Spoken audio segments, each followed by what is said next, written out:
Hello and welcome back to the Designated Pundits, Major League Soccer on I-80 Sports.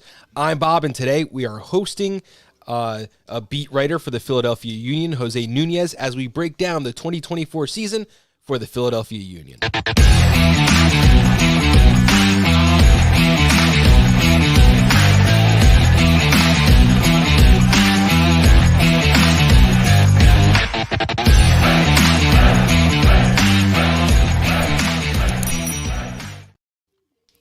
So Jose, the story goes like this, and then we were talking about it a little bit backstage. Been following this guy on Twitter for a while. He posted a beautiful depth chart, one I couldn't have made better if I tried, and I did try. And I said, I'm going to steal it anyway. You want to come on the show and talk about it? We're delighted he's here with us today. Jose, this is our first time working together. Welcome to I-80 Sports. Welcome to the Designated Pundits. No, thank you for the invite. And, I'm more than happy to let folks steal that depth chart. I must admit, and for full transparency, I didn't even create it. So credit to the folks over at Sorari, user Sorari USA on Twitter. He actually does a really good job of updating that depth chart. Where maybe I went overboard was looking up at the salaries from last year, appearances from last year, and or I should say overall appearances and the goals, which I think just takes it that level higher in terms of, focusing on one specific team. But listen, I'm always happy to share content like that and more than happy to jump on and talk about Philadelphia when I get a chance. Absolutely. So let's get right into it. And we're going to start with just a very brief recap of what happened last year. The Philadelphia Union had a pretty good season, 15-10-9 record with a plus 16 goal differential. They had 57 goals scored, 41 goals against, and they jumped to fourth place in the East on decision day. Yeah, this was an interesting season because if you backtrack to 2022, obviously the heartbreak of the MLS Cup final in terms of, letting that goal in last minute against Gareth Bale, never mind, 2022 just being an unbelievable record year for a lot of players like the Julian Carranzas, the Mikel Uas, Daniel Gastag, having just years that they will never replicate. So it wasn't really fair to think that 2023 was going to be a copy and paste of what they did. Though if you showed the stats to the average Philadelphia Union fan, they would tell you that this was a complete failure of a season, right? Getting very, very close to the summit in just about every single competition but the US Open Cup, and just slipping at the last minute, right? And as you think about it, and I know we spoke about it right on the backstage, retooling wasn't really a thing in terms of additions, and we'll talk about it more later, but going back up for that climb using the same equipment just about. So we'll see what happens and if they can finally get a good foothold and reach that summit that they've been, hungry for many, many years now. 15, which is hard to believe. It's been 15 years of this team this year. Wow. Seems like yesterday. And at the end of this season, they beat the New England in the first round of the playoffs. They had a really weird situation where they played them on decision day, and then in the first two games in the first round of the playoffs, so their last three matches, Philadelphia was against New England. And then which is very tough. Yeah, of course. I mean, tough for both teams, I guess. And those are squads that you know very, very well anyway, just kind of being, I guess, geographic rivals-ish. Eliminated from the playoffs by FC Cincinnati in a 1-0 shutout. Talk about that heartbreak. I think I can talk about both in reality. I think it can't be overstated and overlooked what happened in New England in terms of the was it the first match? I think it was the first match. Yeah, it was the first match against New England of this new setup of playoffs that the MLS started for this I guess here on forwards, meaning 2023, and now we're gonna see it again in 2024, I would imagine. They change every other year, so it's not going to be long standing.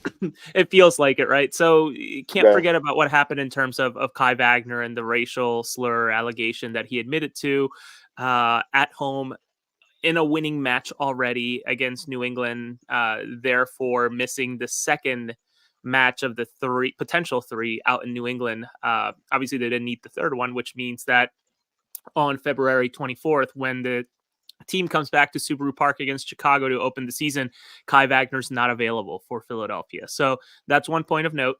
And then again, controversy. You think about that final match against FC Cincinnati, a very, very tough call in terms of whether it was offsides or not against was it Mosquera? I can't remember who it was. Talking about razor thin margins, and at the death having a goal that just pushes Cincinnati along and leaves a lot of Philadelphia Union fans thinking, what if?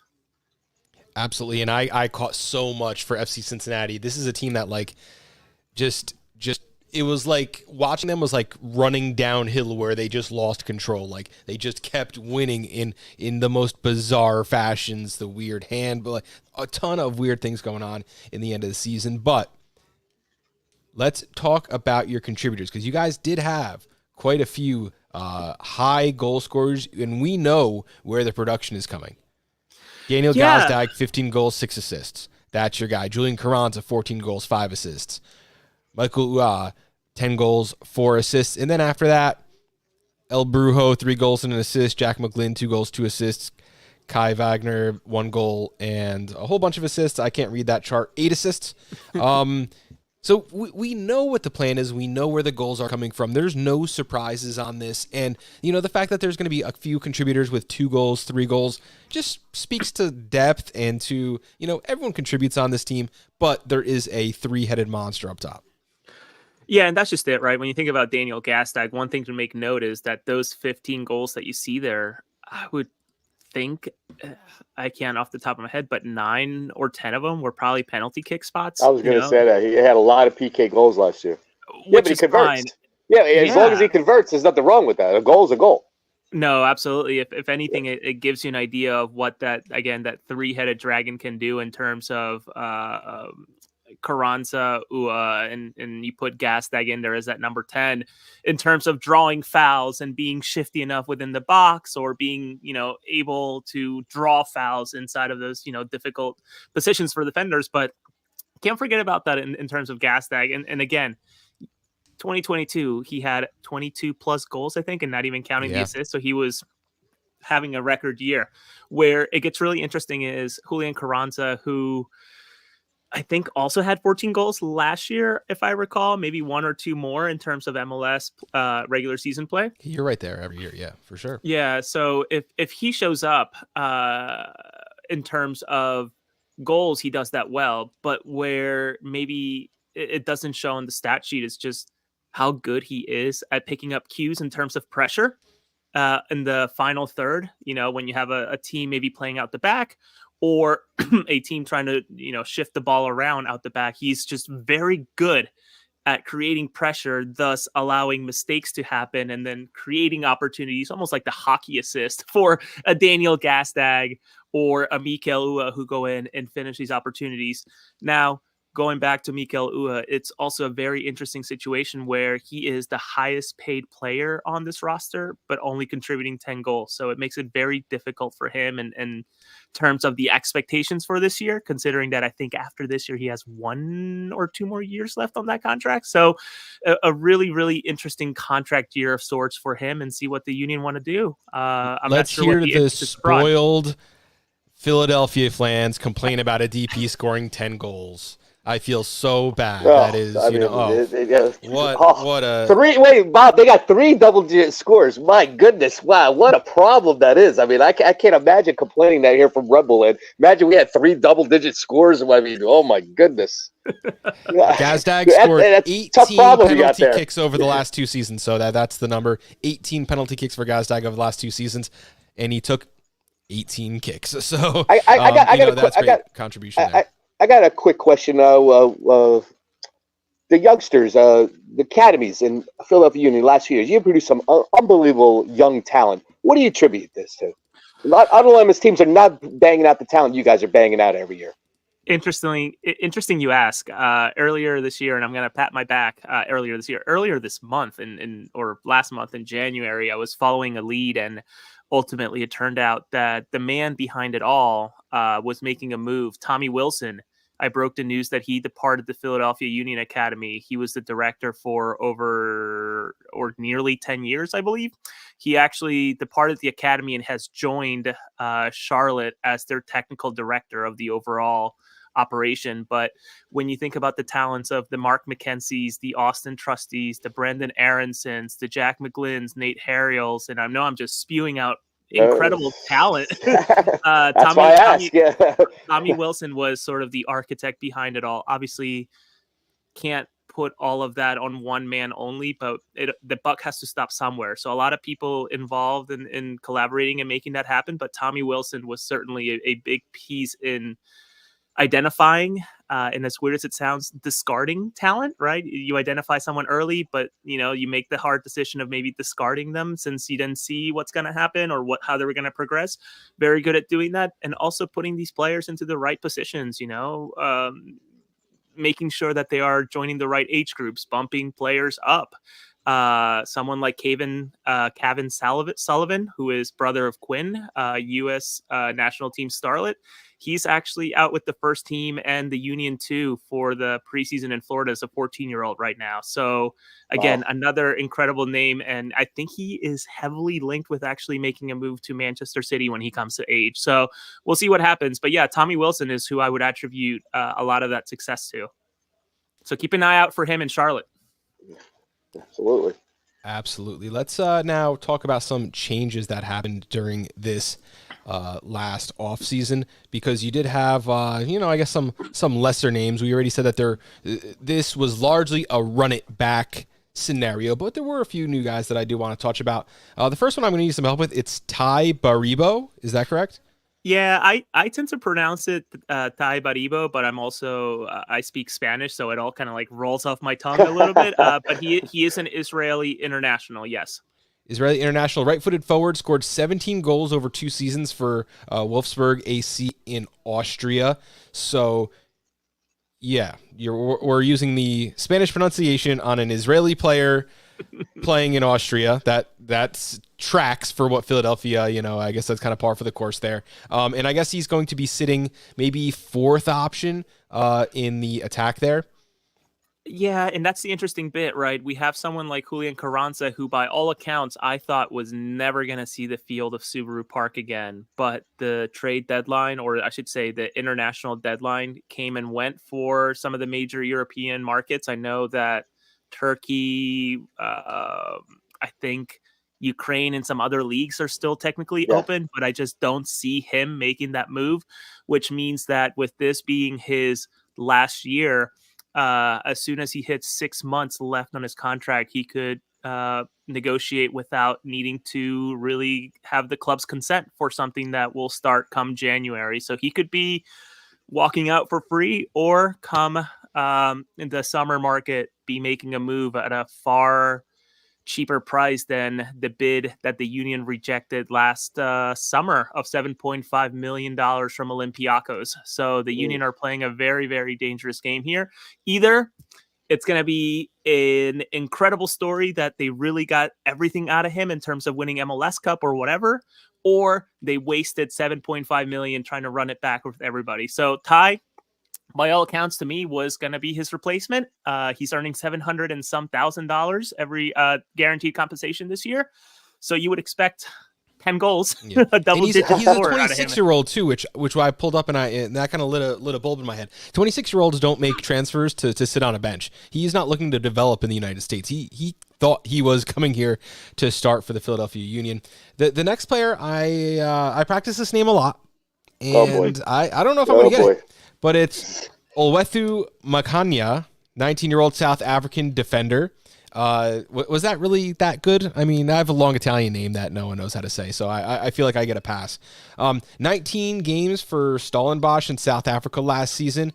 Someone we don't have much info on. I looked him up, and even on FB Ref, Transfermarkt, there's really not much information here. You got a young defender who's going to look to grow in this Jim Curtin system and be one of the best in Major League Soccer one day. To be fair, he was added technically last summer at some point, but because of the amount of roster spots plus international spots, he was really just more of a U2 meaning Union 2 MLS Next Pro player. But from all accounts that I've heard in terms of my sources and folks who like Jim Curtin get up on press conferences and talk to the media on the record, they are very high on Olwethu Makanya, who you got the name very, very well. So we'll see what happens. It's my understanding is that he's a U22 signing, which is interesting, right? So he only has that $150,000 cap hit. So I can't imagine that the Union really paid a whole lot for him. And certainly not really breaking the bank in terms of the budget, which obviously Philadelphia is renowned for in terms of getting the most out of very, very little. And last player here, Kyle Wagner. I guess that's kind of more of a re-signing deal here, which kind of was. It was surprising to me. Now, I'm not someone with my hand on the pulse of the Philadelphia Union by any means. I thought, especially after the racist incident, he was going to be on the way out. That was not the case. He was brought in, and Jim Curtin was brought in a press conference to announce the re-signing. Jim Curtin did not look happy at all.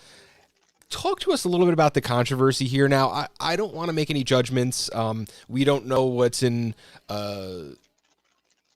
goes on in a locker room, and I think it's kind of a fool's errand to speculate how anyone else feels. So avoiding that, can you just talk a little bit about the controversy and the re-signing? Was this expected? No, certainly not expected. I think myself and other folks who follow the team and are very, embedded in what's happening. I think a lot of us really thought he's gone, right? He's going to go to Europe. He's going to go back to Germany. Is he going to go to the second division of Germany, or is he going to find somewhere that, England is interested in him? Long story short, and maybe gives you a little bit of an idea of he's very pleasant to talk to. But when you think about behind the scenes, I believe that Kai Wagner has had 4 or 5 agents in his time with the Philadelphia Union. So it kind of gives you an idea of maybe what he was hoping to achieve with different agents, but ultimately coming around in terms of making Philadelphia his home for the future, which obviously he did in terms of signing a longer contract. And him saying that he was gone or not interested in staying or looking for Europe was never a secret. He was always very, very open to saying that. So him coming back was, again, a bit of a shocker. And I don't know.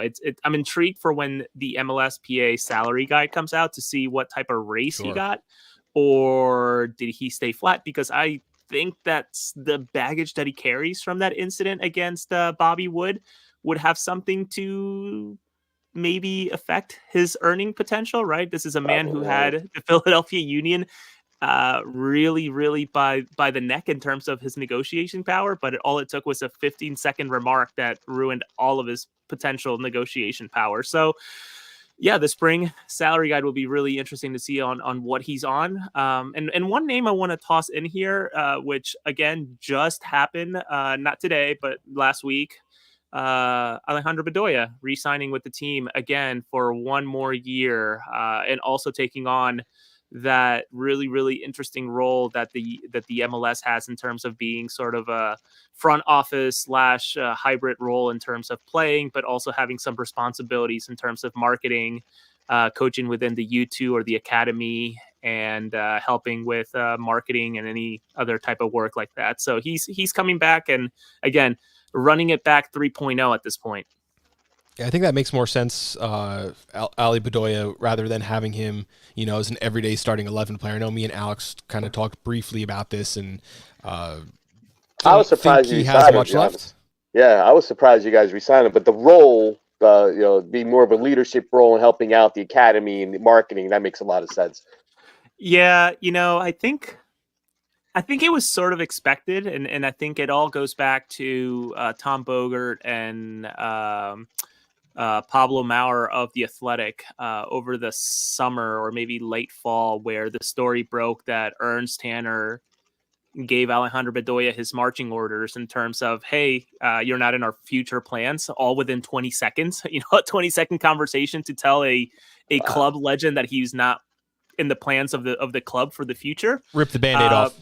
Rip the Band-Aid off. Yeah. And, I've always said, quickly, be direct. No, my podcast co-host, Mike Barrera and Dave Miller know this. I've always mentioned it. I think that this city is going to have a really, really hard time moving on from someone like Alejandro Bedoya. And I think it shows with him re-signing 1 more year. I think out of, honestly, fully deserving, but also a lot of pressure from the outside in terms of, someone who's a club legend. Maybe the story from, again, Tom Bogert and how many other Maurer clubs don't help. make that signing? That's what I'm really going to ask. And with Bedoya, you also get, he's outspoken, he's political, he has all these other facets to himself besides just being a player. How many other clubs in Major League Soccer re-sign Ali Bedoya if they're the Philadelphia Union? Oh man, I don't know. I mean, Colorado didn't do it. They just sort of cleaned up house themselves in terms of some of those older faces that the Jack Prices of the world who were stalwarts of a team. So it's certainly not fan favorite too, and he was a fan favorite too. That's a tough call when you have a fan favorite last year. Getting up there in age. What do you do as a front office move? That's a difficult decision to make. Yeah, and Ernst Tanner wasn't shy, right, in terms of saying what makes sense for a club that's trying to plan out in faces when you're trying to bring back a soon to be, I think, in April, 37-year-old. So it's a difficult conversation, but nonetheless, I think last year, if I recall, Alejandro was a pretty good performer, and maybe not because he was supposed to, but because he had to, in terms of the injuries and putting himself in situations, or I should say Jim Curtin putting him in situations where he just had to perform in terms of Leagues Cup, U.S. Open Cup, in terms of the MLS regular season, plus the CONCACAF Champions League, now the CONCACAF Champions Cup, just having to play all these minutes and just finding himself in right situations where he could score and assist and be a leader, which I think was sort of missing throughout the season here and there due to his injuries that he had. I think he strained his quad or something and missed 7 or 8 games on the quad. bounce. Yeah, and it was a leg muscle injury for sure. I remember. Yeah. Yeah. So there's going to be a lot of new Major League Soccer fans this year, kind of the Messi effect, especially watching the East. So I want to kind of take it away from, the expert mode. We're not analyzing anymore. Let's say we're turning on Philadelphia Union for the first time.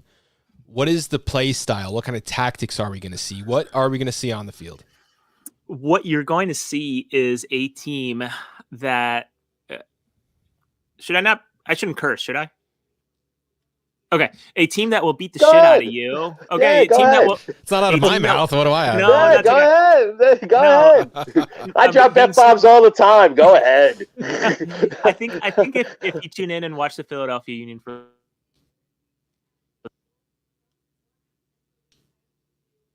And just like that, we lost your audio. So as you fix that, we're going to kind of go over the It was the profanity, wasn't it, Bob? It was the profanity. I think it blew. It must have blown the speakers out. We're not messing with you, Jose. We really lost your audio. I don't think he can hear us. I don't know if he can hear us. I know I can hear him. Let's move over to the depth chart here, and we're going to talk about what we have going on here. Of course, the top three, we know what's going on. We have Ura with Julian Carranza. These are two guys who are going to score 15 goals again this season. I mean, you mentioned a DP contract. Oh, he only scored 10 goals. This is a attacking trident that anyone in Major League Soccer is going to be happy to have, right? Very happy. There he is. There he is. Oh my there goodness. He is. Sorry, I don't know what happened. As I was saying, if you watch the Philadelphia Union for the first time, you'll find a team that will grind you down, will force you to make mistakes, and beat you in the counterattack in some way, shape, or form. They're not going to hold possession or beat you at it, but they will find a way to make you make a mistake in your own third and really exploit it, which is, I think, the MO of this team over the past 4 or 5 years, and certainly under Jim Curtin, but with slight alterations as different bodies have come and gone. But ultimately a team that will just work you to the ground to maybe a fault, especially when you get to the very end of a very long 55 plus game season. So that's what I think anybody can expect. So I apologize. I don't know what happened with my technology. It just... These things happen. I took over quite nicely for us. We already talked about the attacking trident in the depth chart. Let's talk about the midfielders, Flock, Bedoya, and most importantly, your number 6, El Brujo Martinez. Let's talk about exactly what these three guys, what they do on the field, what the responsibilities are. Or is it like a dual 8s and a 6? I know that you're a little narrow. Talk about what they do on the field. Yeah, so it becomes a diamond. So actually, Leon Flock just suffered a torn pec and just had surgery. So he's out for at least 3 months. And I think that becomes a McGlynn spot to see that left foot of his really, really shine. But in terms of Bedoya and Martinez, with Martinez, I think you'll see a no nonsense type of Rodri style in terms of Manchester City, a player who will just go and put fires out if he has to, which he does very often and often earning a yellow card while at it. And in terms of Bedoya and now McGlynn, I think you will see very, very hardworking link up players that will find a way to get that ball to the Carranzas or the Uas, not necessarily in front of the net, but finding them on the wings while Kai Wagner and Olivier Mbaizo or Nate Harriel shuttle up and down the sides.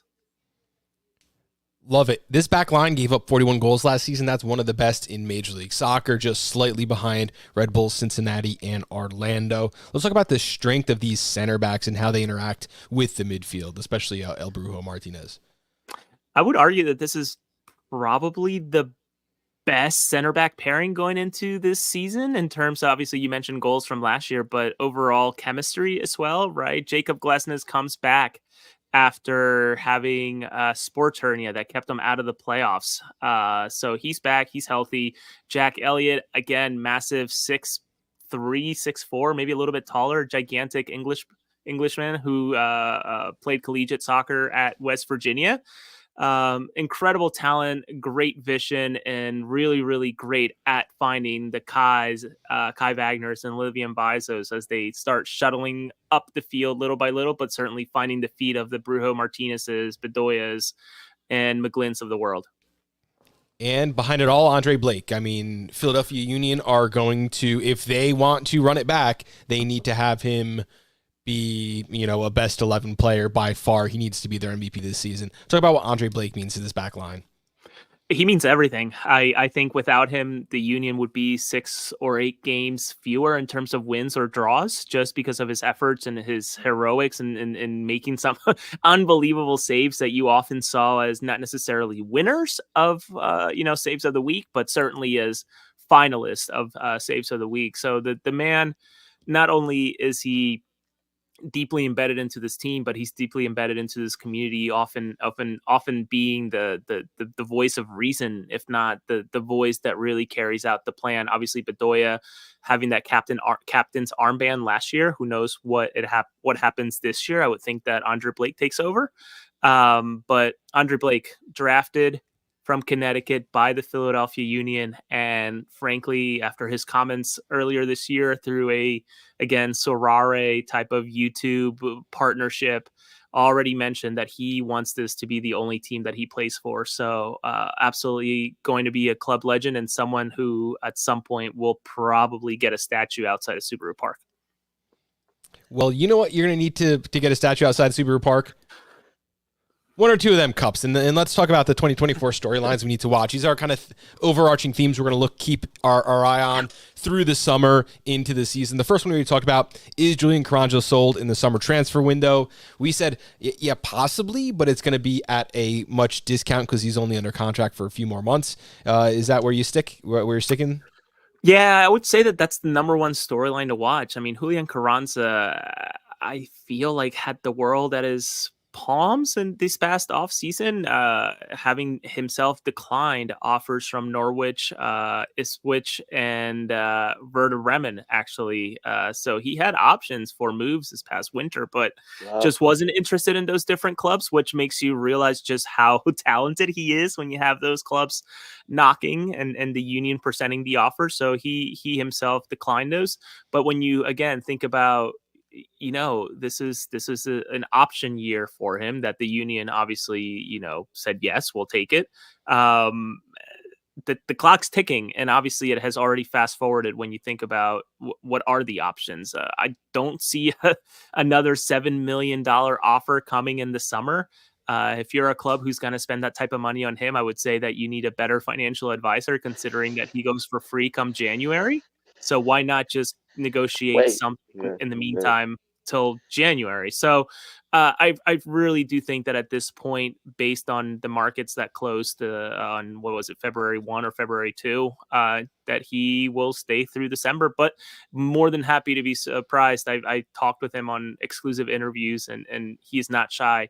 Europe is his dream and has always had that sort of at the back of his mind. So let's see what he makes out of his last year in Philadelphia or the next 6 months.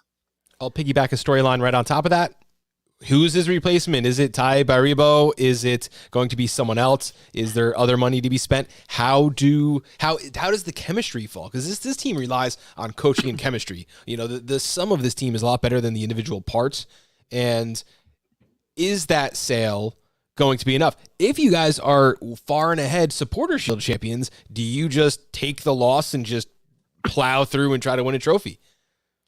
I would think so. Sorry, that was about 4 questions. I apologize. That's okay. Let me try to run through them. I think that they would try to plow through it. I don't see a team that would be sane enough to offer a crazy amount of money for someone who has 6 or fewer months in a contract.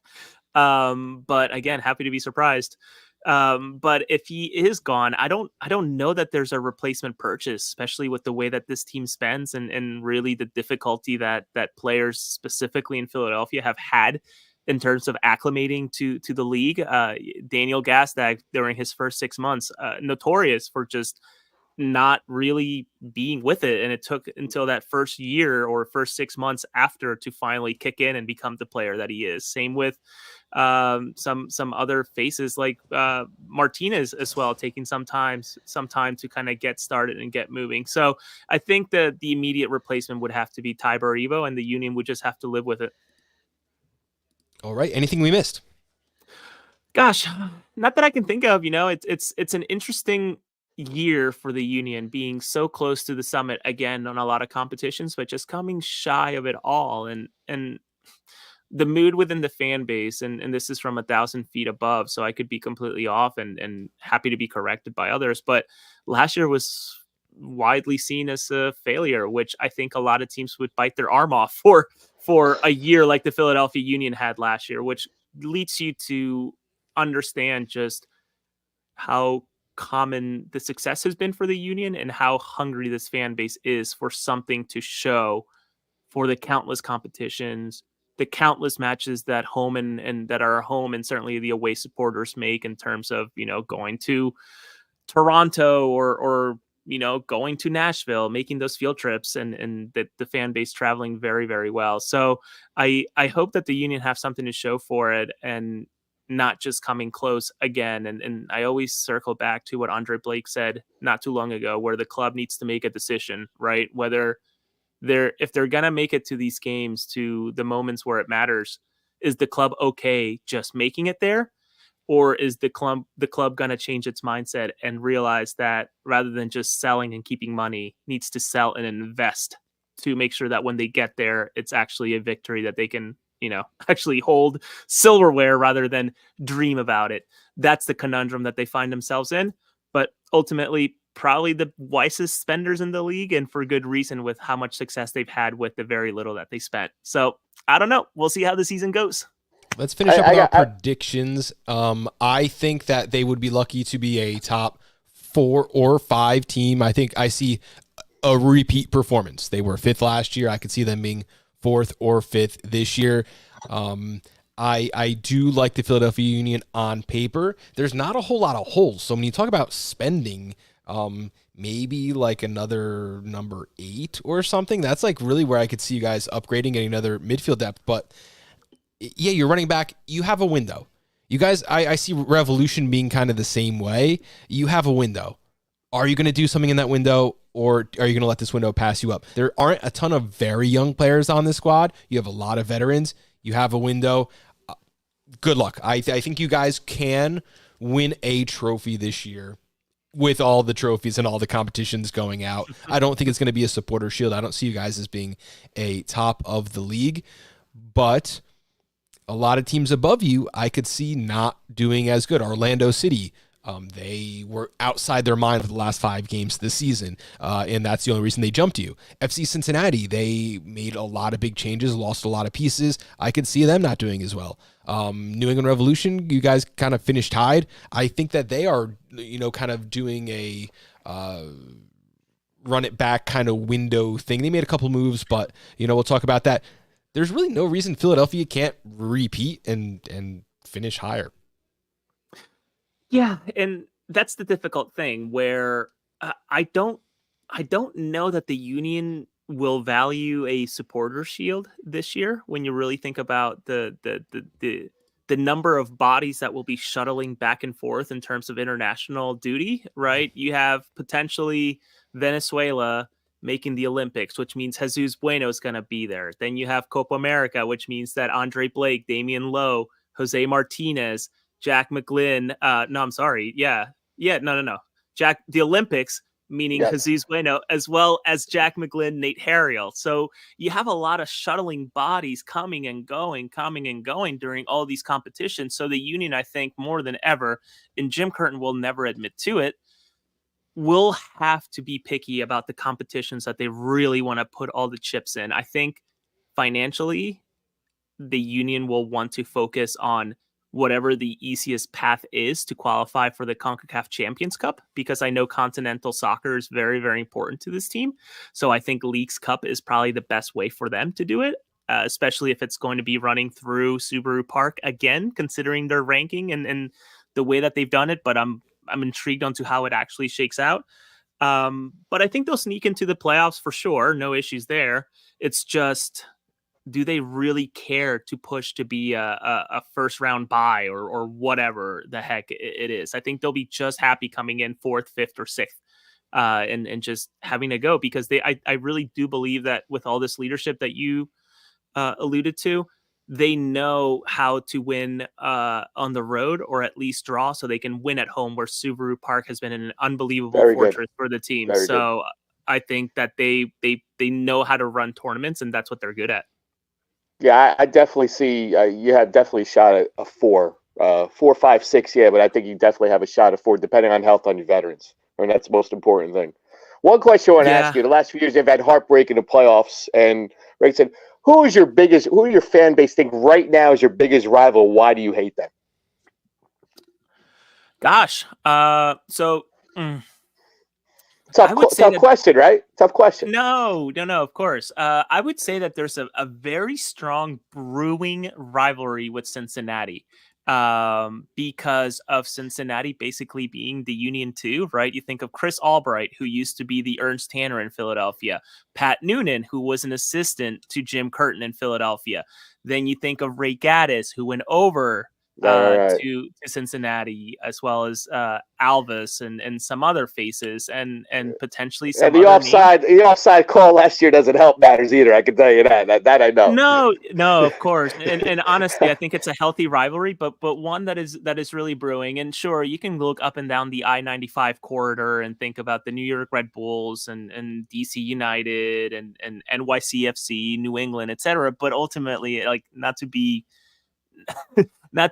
a little boastful, but the other teams have to win to make it a rivalry. So I think that's where the Cincinnati connection is becoming stronger and stronger, in terms of, okay, this is a rivalry where we've actually lost in recent time and can make it fun and interesting. So I would say keep an eye on those Cincinnati games, and those are always hotly contested. Jose Nunez, thank you so much for coming on our show. Let us know one more time where we can find your work. Gosh, you can find me on Twitter at Jose R. Nunez 91, I believe. I'm sure it'll be flashing somewhere or wherever. And if you go onto my profile on Twitter, I also just started a Substack. It's fully free, but if you choose to support my work, feel free to dump whatever money you want. But ultimately, I'm just really excited to get the season started, and really proud of the work I do in terms of being bilingual and sharing those Spanish-speaking players who maybe don't feel confident enough to be in front of a microphone unless it's in their own language. So follow me on social media, and let's see what happens with Philadelphia. I have a good feeling this season, but that often doesn't go as well as I think. Thank you for our being guest tonight, and thank you everyone for tuning in to the Designated Pundits.